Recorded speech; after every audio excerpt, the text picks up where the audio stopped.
दोस्तों नमस्कार, मैं हूं संजीत कुमार और आपने देखना शुरू कर दिया है बिहार टीचर पॉइंट। दोस्तों बिहार टीचर पॉइंट में आज बात करेंगे शिक्षा सेवक तालमेल मरकज के बातों को लेकर के, उनके संघर्ष को लेकर के, उनके आगे आने वाले क्या कुछ रणनीतियां बनाई जा रही है उसके संबंध में आज बात करेंगे।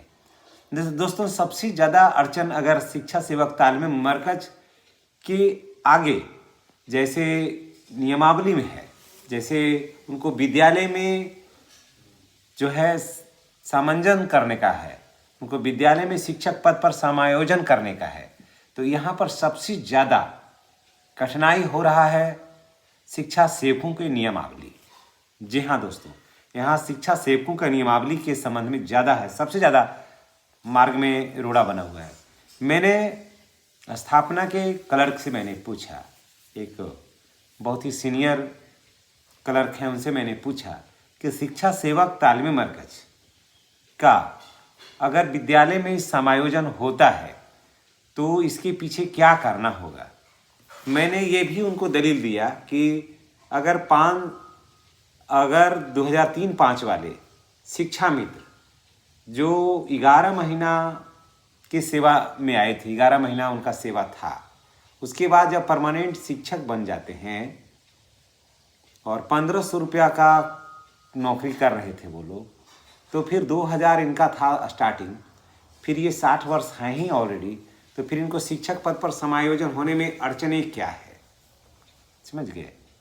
और भी बात करेंगे इस पर, और क्या कुछ राजनीतिक बातें उभर कर आई है। शिक्षा सेवकों की एक प्रतिनिधिमंडल जो है वो और लोगों से, शिक्षा निदेशक से मिले हैं। सारी बातों को हम आपको लेकर के आएंगे और ये भी बताएंगे कि बाधा कहाँ पर है, ज़रूरत कहाँ पर काम करने का है। ये सारी बातों को अभी हम बता रहे हैं इसमें। तो दोस्तों अगर आप चैनल पर नए हैं तो चैनल को सब्सक्राइब कर लीजिए, और अगर इंटरेस्ट है तो आगे के वीडियो को आप देख सकते हैं। अगर इंटरेस्ट नहीं है तो आपकी मर्जी है ना। तो देखिए सबसे ज़्यादा अड़चन आ रहा है, सबसे ज़्यादा बाधा आ रहा है नियमावली में, समझ गए। शिक्षा सेवकों के नियमावली में संशोधन करना अति आवश्यक है। मैंने उनसे पूछा कि क्या शिक्षा सेवकों के नियमावली, वर्तमान जो नियमावली है उस पर काम उसी के आधार पर फिर इनको किया जा सकता है या नहीं। उन्होंने एक लाइन में कहा कि नहीं, शिक्षा सेवकों की जो वर्तमान नियमावली है उसमें सबसे पहले उसमें संशोधन करना होगा, और संशोधन करने के बाद सारे रास्ते जो है ना वो स्वतः खुल जाएंगे और शिक्षक पद पर समायोजन होना उनको आसान हो जाएगा। और जैसे आप लोग सक्षमता परीक्षा दिए थे वैसे ही वो लोग सक्षमता परीक्षा देंगे, और जैसे आप लोग जो थे ट्रेनिंग किए थे, है ना, NIOS के माध्यम से जैसे ट्रेनिंग किए थे वैसे ही ये लोग NIOS के माध्यम से ट्रेनिंग शनिवार रविवार करके 1.5-2 वर्ष में कर लेंगे और ऑलरेडी ये भी शिक्षक हो जाएंगे।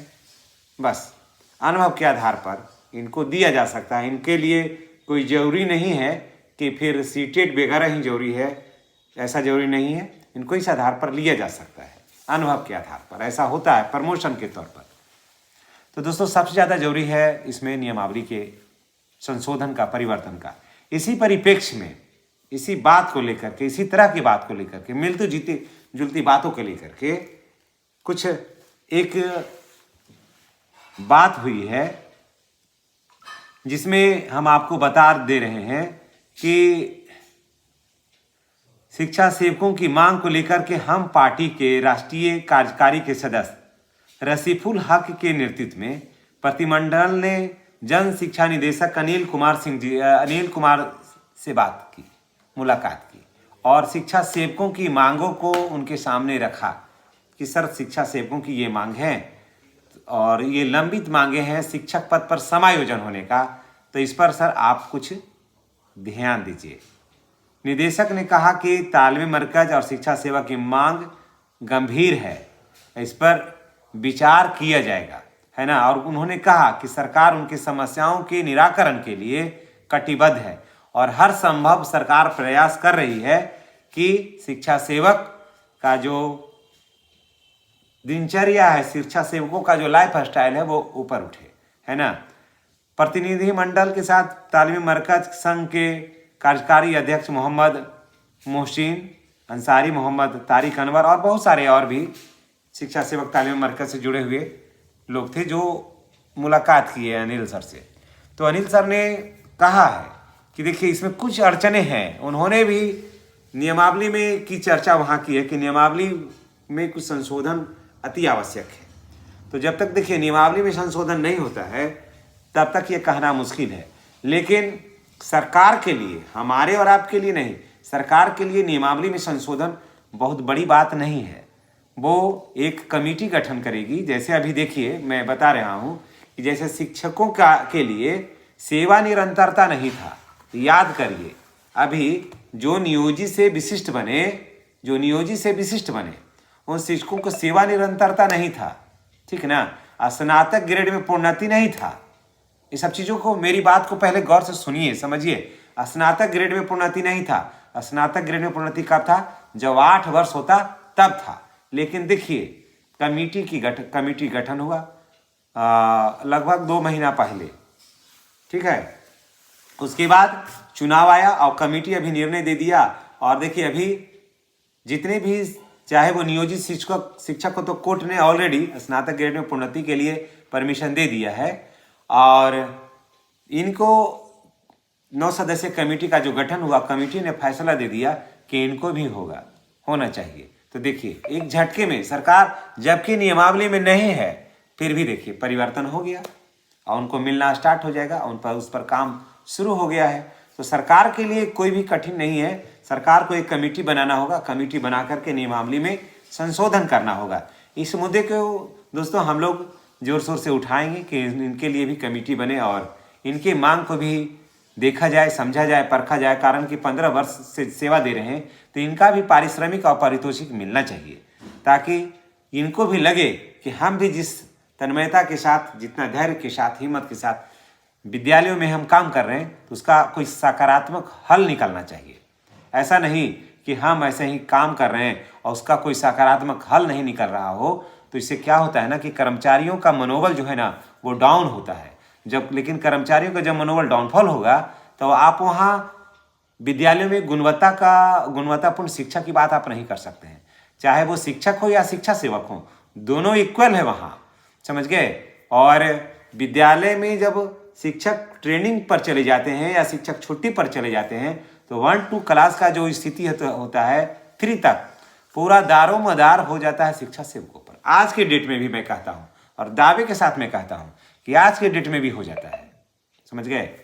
सभी ज़्यादातर विद्यालयों में, और विद्यालय में अब जैसे पीटीएम बैठक बुलाना हो, आधार कार्ड छूटा हो, किसको आधार कार्ड बनवाना हो, कौन सा बच्चा आया है, कौन सा बच्चा नहीं आया है, कौन सा बच्चा को बैग मिला, कौन सा बच्चा को किताब मिला, किसको कॉपी नहीं मिली, उसके गार्जियन की क्या स्थिति है, बच्चे क्यों नहीं आ रहे, ये सारा कुछ तो जिम्मा तो टोटल ऑलरेडी जो क्या कहते हैं फील्ड वर्क है, सब तो शिक्षा सेवक लेकर के बैठा हुआ है। इसको टोटल शिक्षा सेवक इसको संपन्न करा रहे हैं विधिवत और बहुत बेहतर तरीके से। ये काबिल तारीफ है इनका काम का। जी हाँ, इनके काम को कोई नकार नहीं सकता है। हाँ, अब जिनको काम का, इनको देखने का नज़रिया ही नहीं है तो उसको न शिक्षा सेवक दूर कर सकते हैं, न सरकार दूर कर सकती है, न विद्यालय प्रधान दूर कर सकते हैं। कारण कि नज़र के दोष को तो आप दूर कर सकते हैं, लेकिन नज़रिए के दोष को हम और आप दूर नहीं कर सकते हैं। बहुत सारे लोग कहेंगे कि शिक्षा सेवकों का काम क्या है, लेकिन जो शिक्षा सेवक हमारे भाई बहन हैं, जो तालीमी मरकज हमारे भाई सम्मानित भाई बहन हैं, उनको पता है कि क्या काम है।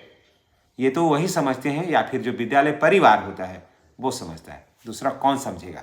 क्योंकि बाकी तो लोग जो है ना वो व्यंग बाण चलाएंगे कि इनका काम क्या है, कुछ भी काम नहीं करता है। अगर उनसे पूछ करके वेतन बढ़ाया जाए तो कहेगा कि वेतन बढ़ाइए नहीं, 5000 वेतन काट दीजिए, ताकि इतना ही लायक ये लोग हैं। तो फालतू लोगों की बात क्या करना। लेकिन दोस्तों चलिए, आपका के लिए सकारात्मक प्रयास जो है वो सरकार गठन के अभी कई दिन हुआ है, अभी 1 सप्ताह हुआ है मुश्किल से, पहल जो है वो स्टार्ट हो गया है। और आने वाला कल जो है ना वो आपके लिए बहुत ही बेहतर होने वाला है, ये आप भरोसा रखिएगा। चलिए इसी के साथ हम आपसे विदा लेते हैं। नेक्स्ट वीडियो में हमारी और आपकी फिर मुलाकात होगी। हम आपके मुद्दे को उठाते रहेंगे। जरूरत है आपका नैतिक समर्थन का। और चैनल को सब्सक्राइब करिए। जितने भी हमारे सम्मानित शिक्षा सेवक तालीम मरकज भाई बहन हैं, उनसे मेरी गुजारिश है कि चैनल को सब्सक्राइब करिए, बेल आइकन को दबाइए, ताकि हम आप एक क्लिक से एक दूसरे से कनेक्ट हो जाए। धन्यवाद। आपका दिन शुभ हो।